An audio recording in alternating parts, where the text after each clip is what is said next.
Before we start into our lesson and start talking about the things of God, I'd like to say this. I am so happy that you campers are here. I mean, I'm really, really happy. And I think I speak for the entire JSCYC staff to say, we are so glad you're here. We missed you all. This is something that most of us, or a lot of us, has been doing for well over 20 years.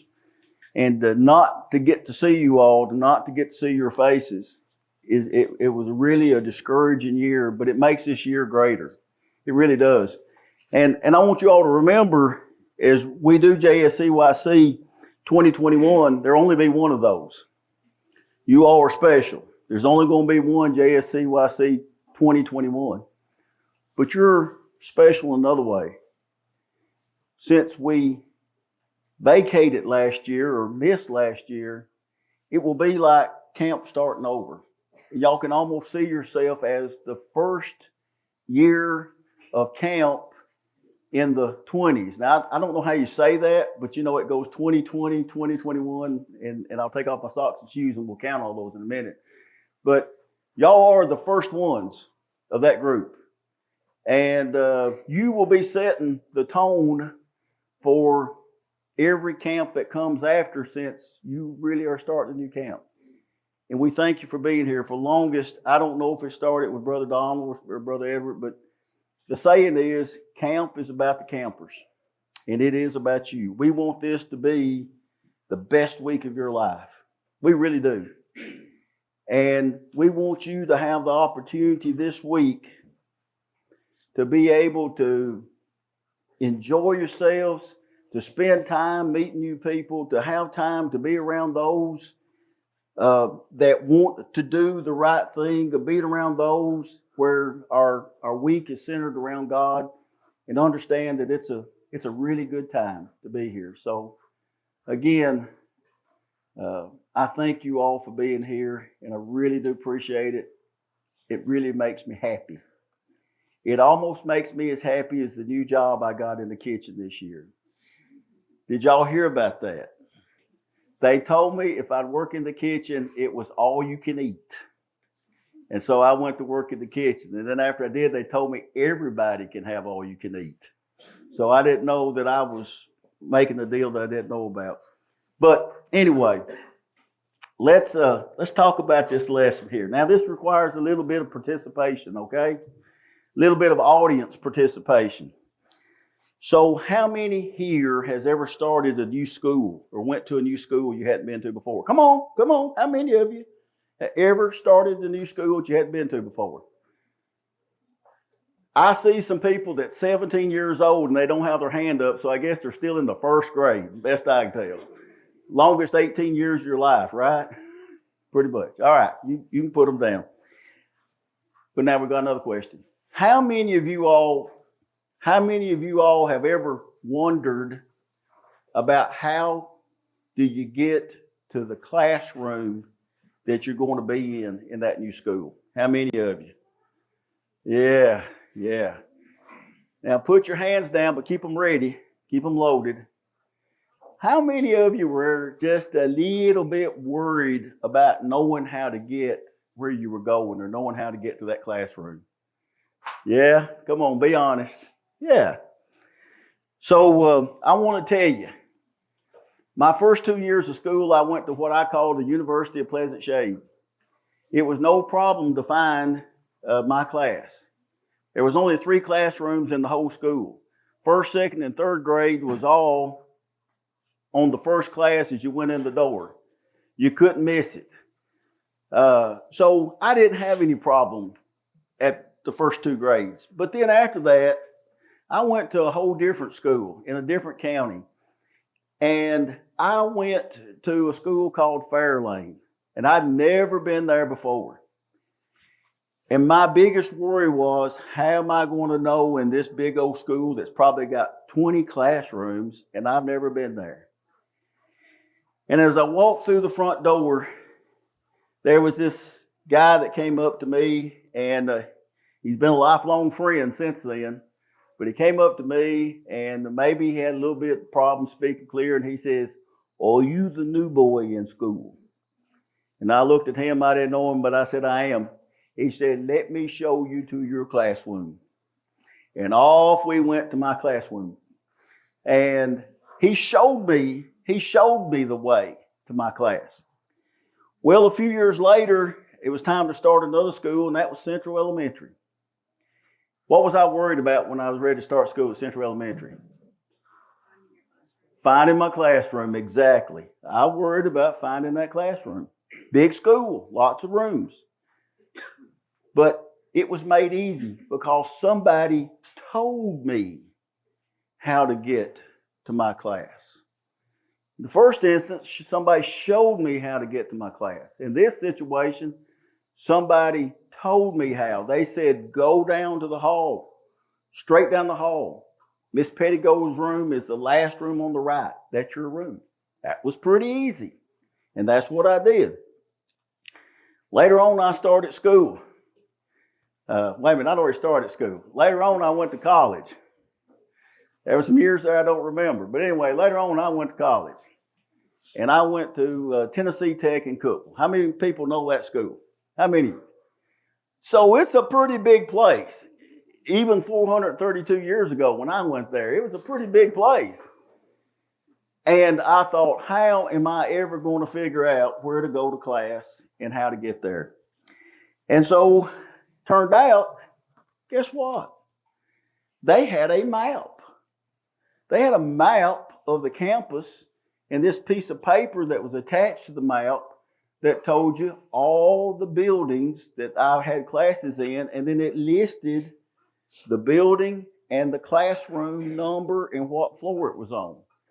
So in that instance, I had a map that gave me or told me how to get to my class. And so, that made me figure out a long time ago that if we want to get to where we're going, we need directions. We always need directions if we want to get to where we're going. I'm going to tell you, I want to go to heaven. I mean, I really badly want to go to heaven. I want to see God. I want to experience God. I want to see His majesty as it's been explained in the Bible. We sing about our God's an awesome God. I want to see His awesomeness. The only place I can do that is in heaven.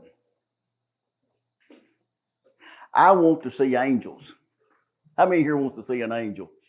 I can't wait. All my life I've thought about what an angel's like. I've read the Bible about what angels are. But I want to see an angel. I want to see a little bitty angel.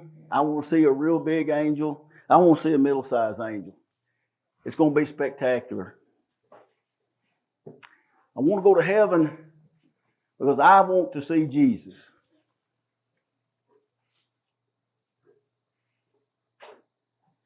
I want to see somebody that loved me so much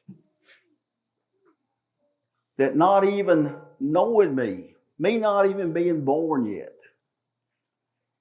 that He would willingly allow Himself to be put on the cross and die for me. Didn't even know me. I certainly wasn't worth Him dying for. I want to see Jesus. I want to ask questions. I've got 1,000,000 questions. My wife, Miss Debbie, gets aggravated at me because I make lists all the time of things. Things I want to do, things I want to accomplish, things, and most time it has to do with farming, of course. But anyway, I make lists. And the list I would have of what I'd like to see and ask in heaven is an endless list. I want to go to heaven. And so, if we all want to go to heaven, and I'm assuming we are, I don't even have to ask for a raise of hands, I think it's fair to say that we need directions. Don't y'all think that's fair to say we need directions if we want to go to heaven? And so I want to know, what are the directions to get to heaven? Now, in the examples that I gave you all when I was in school, in the first instance, somebody went with me and showed me the way to the classroom. In another instance, someone told me the way to the classroom. And in another instance, there was a map that gave me the directions to where I wanted to go to my classroom. Well, let me tell you something. It is the same way in looking for the directions to heaven. If you've got your Bible, or if you have something that you're looking at the Bible on, and if you want to look at these words that I'm about to read to you to see that they are in that book, in John chapter 14 and verse 4, Jesus said this to his apostles. He said, "You know the way I am going." And one of the apostles says, "Well, Lord, we do not know where you are going." Jesus thought by this time they understood where he was going. And so they said, "But no, we do not know where you're going." And then they asked the next question. They said to him, "Well, how do we know the way?" Now that was a great question, because Jesus gave a great answer. And what Jesus said was, now listen to this. I am the way, that's number one. I am the truth, that's number two. And I am the life. If you don't remember anything else I say tonight, remember those three things. Jesus said, if you want to go to heaven, then speaking of himself, I am the way, I am the truth, and I'm the life. Jesus just gave us directions in this passage on how to get to heaven. Because what he said, the way to get to heaven, the directions to heaven, is through him. How many of you all have, as I call it, one of them electronic devices that's a Googler? Y'all got Googlers? Huh? How many of y'all ever tried to figure out how to go somewhere with your Googler? Yeah. To go somewhere with your Googler, it always requires you to put in a starting point, doesn't it? You can't just say, I want to go to Eastern Hawaii, if there's such a place. You have to tell the Googler, put in there where it is you're starting from and where it is you're going. Jesus said, if you want to know the directions to heaven, then I am the starting the place. Jesus says, you got to start with me, because I'm the three things. Help me out here. I am the what? The way, the truth, and the life. That's excellent. Y'all are better remember than I am. I am the way, the truth, and life. And he says, here's where it starts with the Googler. Now, he followed that up with saying this, no one can come to the Father but through me. In other words, nobody can go to God in heaven, yes, yet you come through me. Now, what that means is, not only is he saying he is the starting point, but later on there's a passage about going through a door or going through a gate. When we talk about those, Jesus, if you will, is the proverbial gate or door. If you go to your cabin tonight and we've got all the windows barred up, how are you going to go through into your cabin? Through the what? The what? Door. You're going to go through the door. And there's no other way, because we barred the windows up. And Jesus says it's the same way. If you want to get to heaven, You got to come through the door. He's the door. He's the way.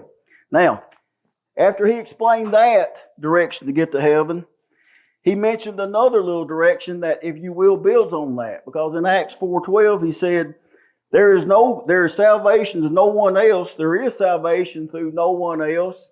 There's no other way that man must be saved.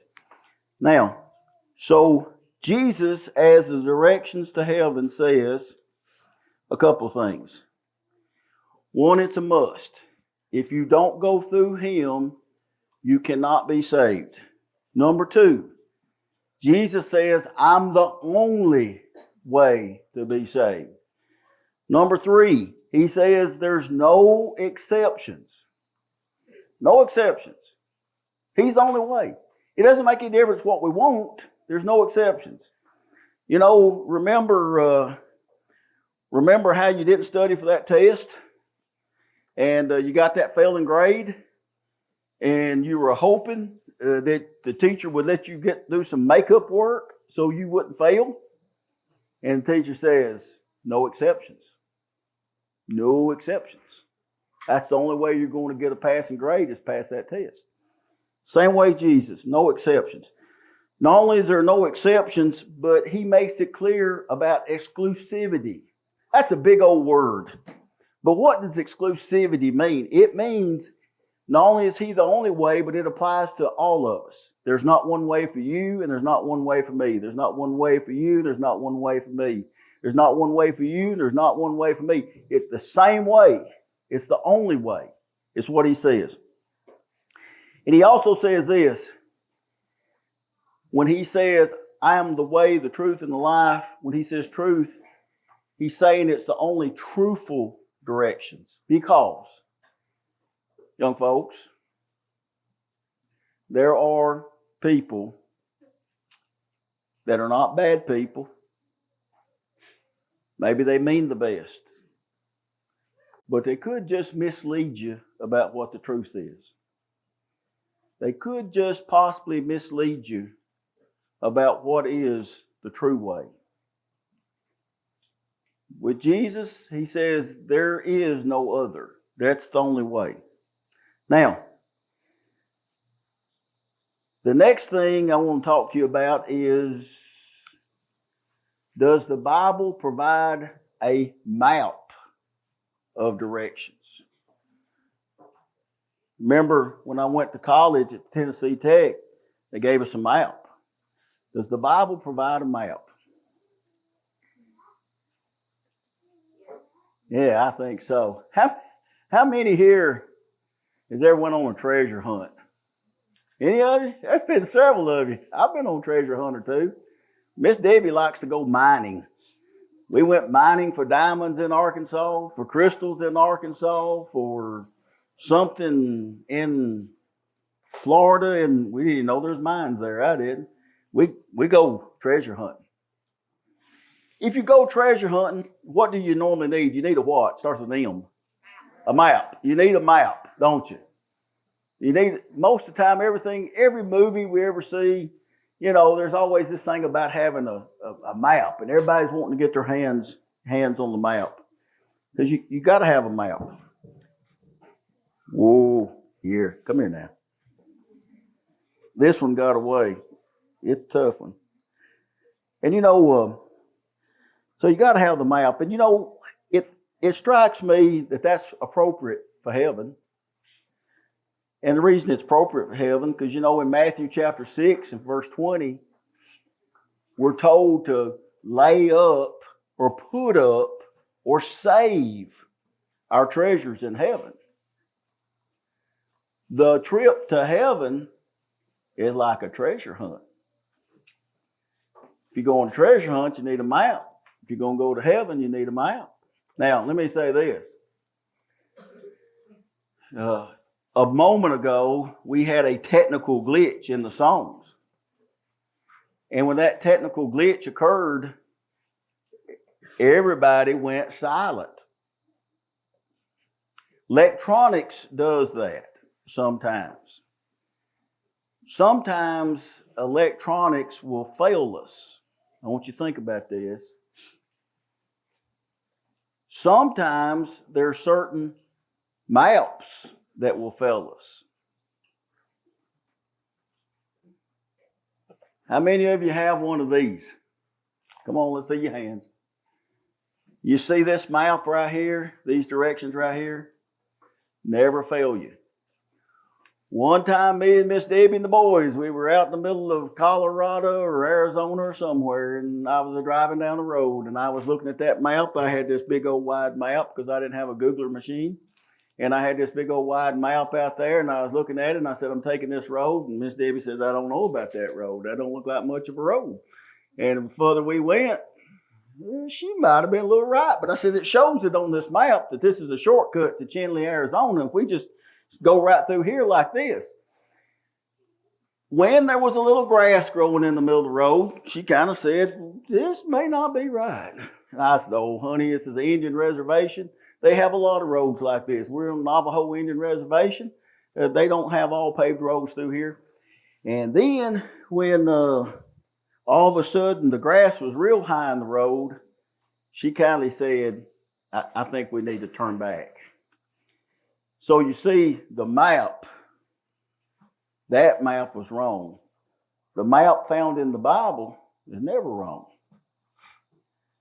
I thought about the Google machine, the electronic mess up here a while back. One time we were flying somewhere and found out that the same flight the day before landed in the wrong city because their computer had a glitch in it. And next thing you know, somebody says, welcome to so-and-so Arizona, and all the people, they weren't going there. They weren't going there at all. So we can have glitches, but this is not a glitch that we have. In Matthew chapter 7 and verses 13 and 14, Matthew chapter 7 verses 13 14, here is your map within the Bible. Now, you know, maps have roads, maps have paths, maps have ways. And there it says, enter through the narrow gate.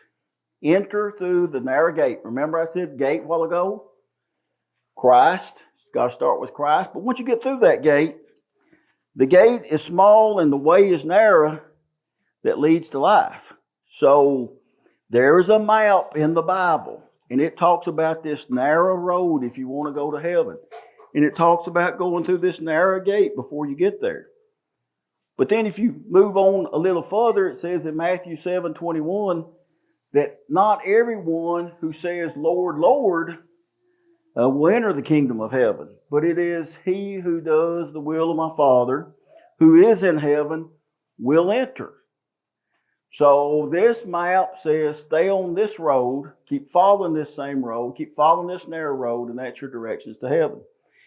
And then the apostles was wondering about something, and in Luke 13, verse 23 and 24, the question was asked, Lord, are there just a few being saved? I mean, is it just a few that there's going to be?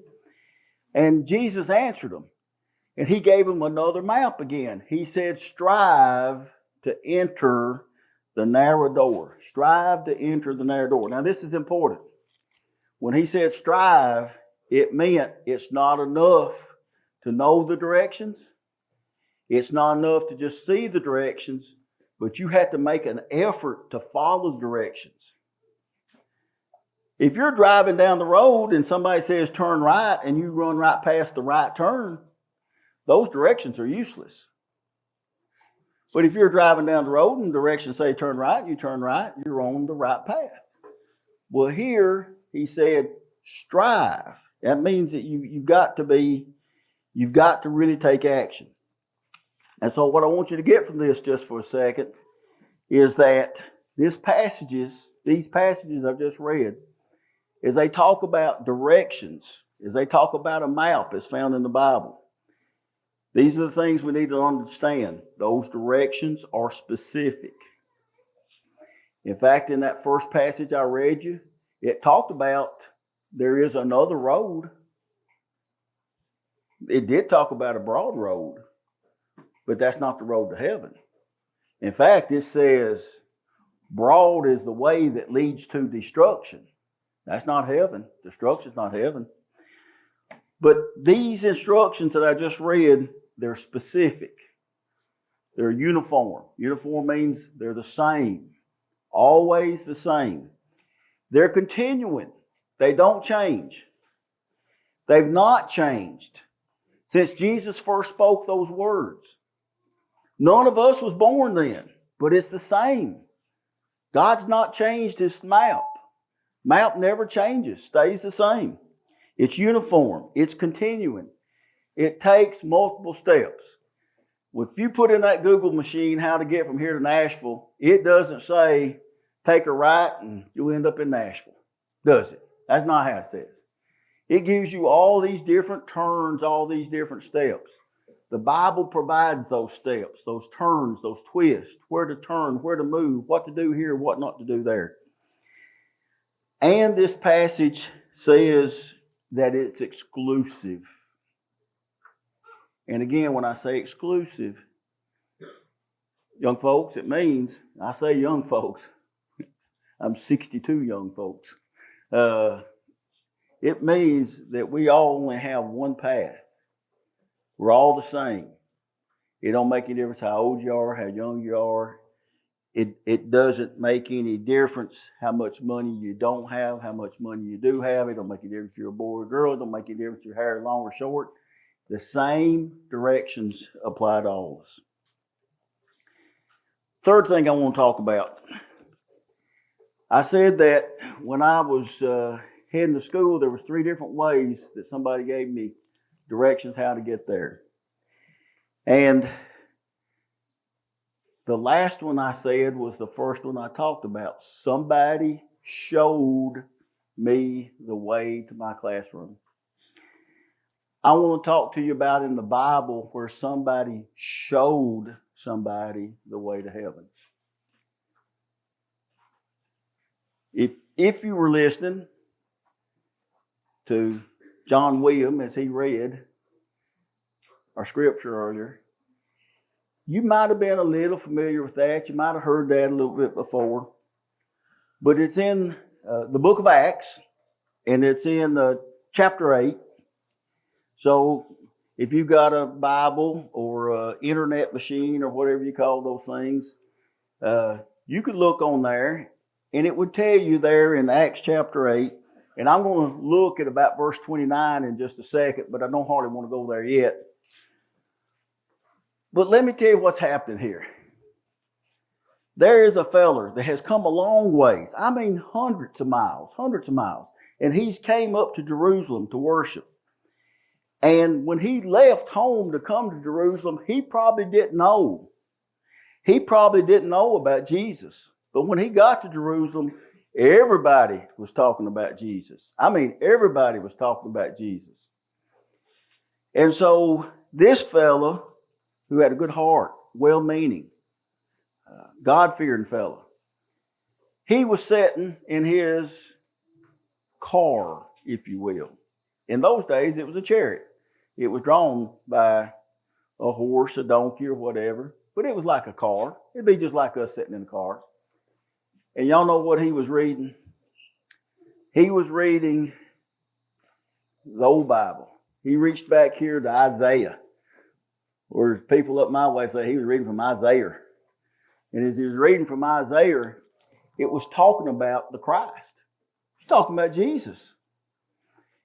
And he was reading through it, and he was trying to figure it out. Along down the road came an apostle named Philip.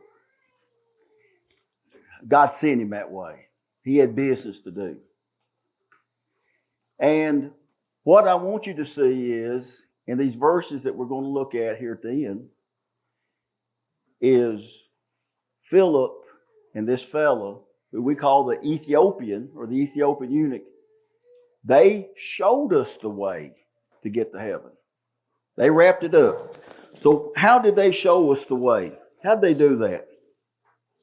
So starting down there about verse 28, it says that he was returning and sitting in his chariot. That's the fellow I was talking about, the Ethiopian, sitting in his car. And he was reading the prophet Isaiah. He was reading his Old Testament. That's what he was reading. And then the Spirit said, Philip, go up and join the chariot. So Philip ran up and heard him reading Isaiah the prophet and said, "Do you understand what you're reading?" And of course he says, "How could I, lest somebody explain it to me?" Well, that's a simple request. There's lots of things in the Bible that's hard to understand. But that's why we've got really good Bible teachers. That's why we've got really good ministers. That's why we've got really good church leaders that will help us understand the Bible, that will read it with us and explain it to us. But that's what he was asking. He says, "I need a little help, just like you might need a little help. I've always need help. I still ask questions." And he says, "Well, how could I unless somebody guides me?" And so he invited Philip to come up and sit with him. And like I said, he read a passage about Jesus, about the coming Messiah. And then the eunuch asked him, says, "Well, is he talking about the prophet, or is he talking about someone else?" And Philip started explaining the Bible to him. He started explaining the purpose of Jesus, how he was related to salvation. And it says he preached to him. I'd like to put it this way. Philip was like a lot of gospel ministers. Man, give him an audience and he's going to preach. Where two or more are gathered. And he's one of the two. He's going to preach. And that's what he did. He started explaining the Bible. And as he started explaining the Bible, and they went along the road, all of a sudden this Ethiopian fellow says, "Look, water. What prevents me from being baptized?" And Philip said, "If you believe with all your heart, you may." And he answered and says, "I believe that Jesus Christ is the Son of God." And they ordered that chariot to stop. And it says he and Philip, the eunuch or the Ethiopian, and Philip went down in the water and he baptized him. And man, when he came out of that water, it said he was full of joy and went off rejoicing because he had become a child of God. In this passage, we understand specifically how somebody shows us the way to heaven. And I want you to think about what we just read about in that little short piece there. What we learned about was somebody hearing God's word. They read from the book of Isaiah. We understand about that message falling on a repentant or remorseful heart. We read about him, the Ethiopian, believing in the power of God unto salvation. That through that he could become a child of God and go to heaven one day. And we saw him confessing. He made the good confession in that passage, did it? Said, "I believe that Jesus Christ is the Son of God." And then he finished it off. He completed the act, and it is an act. When I say it is an act, it's something you must do in order to be saved. It says, and then he was baptized. They went down into the water. And only after that, he went away rejoicing. You see, that Ethiopian eunuch had found the directions to heaven. And he followed them.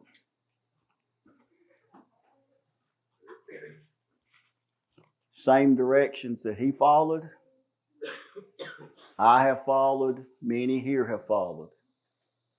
If you've ever followed those directions, you can follow them tonight. Because I know for a fact that you've heard the word.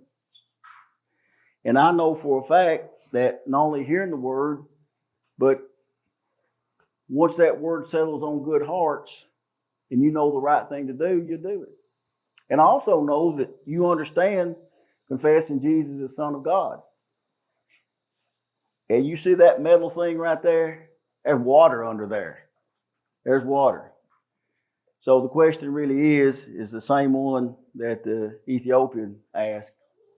What hinders you from being baptized tonight?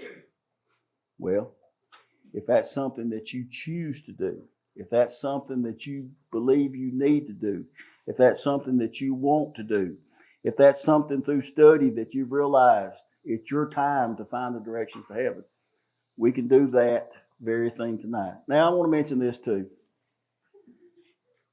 Lots of times as we travel through this life, sometimes everything's smooth and sometimes things get a little rough. And it's that same way with our journey with God on that road. Sometimes we get a little sideways, what have you. And that's when we need to realize that we've got a loving Father. We've got a mediator in Jesus. He continues to mediate for us. Jesus is still working for us. He didn't go up back to heaven and quit work. It's still working for us. And so as our mediator, it means that he's still pleading our case before God. And so tonight, if you feel like that you've gotten off that path you want to be on that map to heaven, it's a good time to straighten that out. If you feel like that should be a public confession, that's between you and the good Lord up above. On the other hand, if you've never been baptized, you have to make that first step. You got to get on the road. If you want to get on that road, why don't you come now as we sing this closing song.